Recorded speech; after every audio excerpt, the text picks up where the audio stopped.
Hi, San. Hi, Samina. Hi. Okay, so for everyone watching, San, please introduce yourself and tell us what you do. Okay, so I'm a sound therapist, and I do sound healing on a one-to-one and also in workshops. And I'm also recently I've created a new healing tool called Stellar Spiral Healing. So it's working on the soul blueprint and create healing, basically. Okay, great. So tell me what you're going to be doing at Awaken the Goddess this year. Okay, so this year would be holding a sound journey workshop for the group, and also I will also have a store at Awakening Goddess Festival, doing one-to-one healing with my new healing tool, and also sound sessions. Okay, lovely. Yeah. So tell me what's good about sound healing, because I've heard a lot of amazing things about it. There's a man I know who had a stroke and was suffering terribly afterwards, and it wasn't until he started having sound healing that things started improving and changing for him, which to me that's phenomenal. It is sound healing is actually very, very powerful because sound is vibration and everything is vibration. And what sound does is actually readjusting the energy body and the energetic fields, and also rebalancing the bodies. I have a really interesting experience. One time I was just working briefly on a client with my tuning fork and a singing bowl. And before she was supposed to go on a surgery, but after that short, like 10-15 minutes of sound healing, the doctors told her she doesn't need the surgery anymore, and she's completely fine. Wow. Yeah, that was, yeah, quite amazing. That's pretty amazing. Yes. But you actually do quite a lot. So you've got, tell me what, because I was looking at your store listing, you've got womb transmissions as well that you're offering at the store. What's that? Okay, yes. So that one is the Monarchy rites of the womb. So it's about healing the womb and to release any fear or anger. Uh, also, healing the womb as in the child as a child.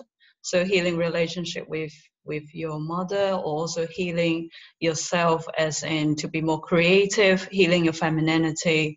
So that is quite a powerful healing, and you can also feed the rites by using your menstrual blood if you're still menstruating.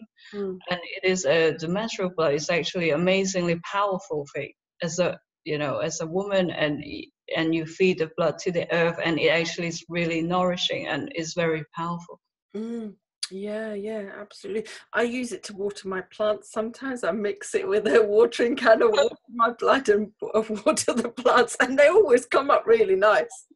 Yeah, I'm sure I will, because our blood is really powerful things. Yeah. And So women. you mentioned something about a new healing technique. Tell me about that. Okay, so that new healing technique is based upon my own story that happened about literally just last year, December, around that time. That is it's quite a strong story, but I just cut it short. It's based upon the idea I want to heal my family and myself from mind control, and I just asked for help, basically what I should do, how I can do it, and then so surprisingly there's some more information and some more insights coming through, and there's also a really strange incident that happened when there was a spiral that appeared out of nowhere overnight. And then so the spiral is part of the healing inspiration, and also it's based on the idea that we use our soul blueprint and sound and soul blueprint and sacred geometry as a part of the healing, and related to Mayan solar symbol as well, and also related to toroidal energy, the free 0 point energy. So it's quite a broad thing, but it actually comes down to using our soul blueprint to open up doorways for healing.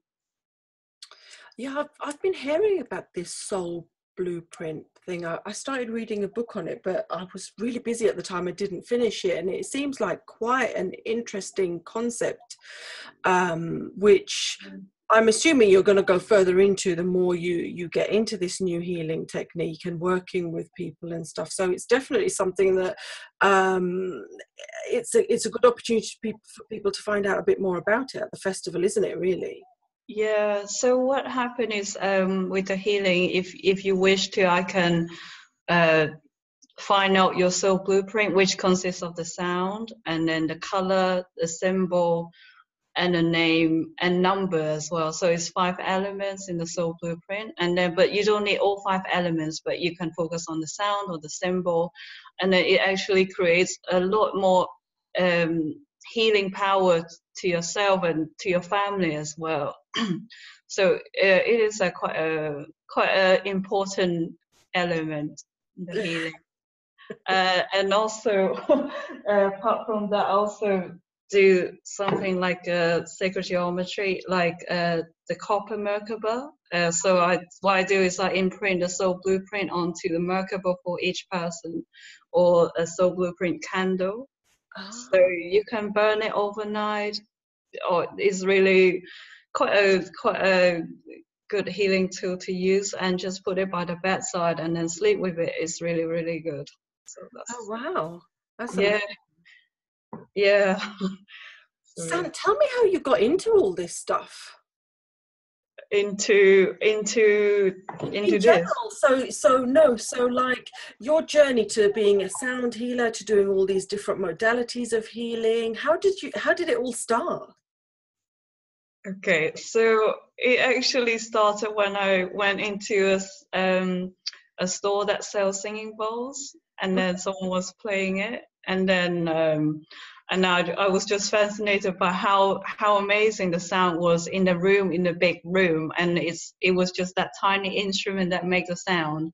So then I started buying some more singing bowls. So it was the singing bowls that started off the sound exploration. And then after that, I did the gongs and drums and the voice. And actually, the voice is something that recently came out stronger. So there was also one more interesting story I'd like to share. Yes, please. So one time I was using sound to send healing to some people, and then I was in a bath. And then when I came out of the bath, I took my soap, and then I found this hole just cut out of the soap. I don't know how that happened. But actually there was the soap holder that has a hole, and the soap was just sitting on top of the soap, onto the holder, and it just, yeah, so it just happened like that, and I couldn't find the missing part. It's the same with the spiral. So it was like a reminder telling me maybe we should use mobile voice. Yeah. Yes. Gosh, it's spooky, isn't it? Like, It is how true. hard is it to get a hole in soap? It's not an easy thing, you know. And in plastic as well. Yeah, it's really strange. Can't explain, but Yeah, you're getting powerful messages from the universe. yes. I'm feeling this is all related to, like, the light beings from the extraterrestrial. The extraterrestrial light beings. They're helping Yeah. us. So Yeah, I was doing an interview with someone else about an hour ago, and they were saying the same thing. They were talking about Palladians. yes. Yeah. What I want to say is this system is mainly based on the son of the Pleiades, which is the Alcyone, which is the son of the Alcyone, but which is the son of, yeah, Yeah. the master son of the universe. So God. yeah.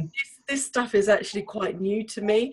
So I've been hearing about it for a couple of years now, but haven't actually gone into any depth, just because at the moment it feels like it's not it's a bit too much for me. The information is not something that I can absorb yet, because I think there's not enough written about it in a mainstream way.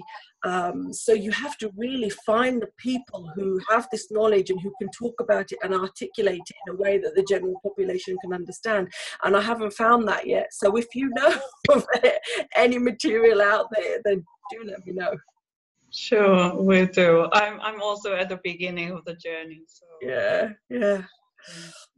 San, thank you so much for taking the time to speak to me. It was a pleasure. Thank you very much, Samina. It's my pleasure as well. Thank you.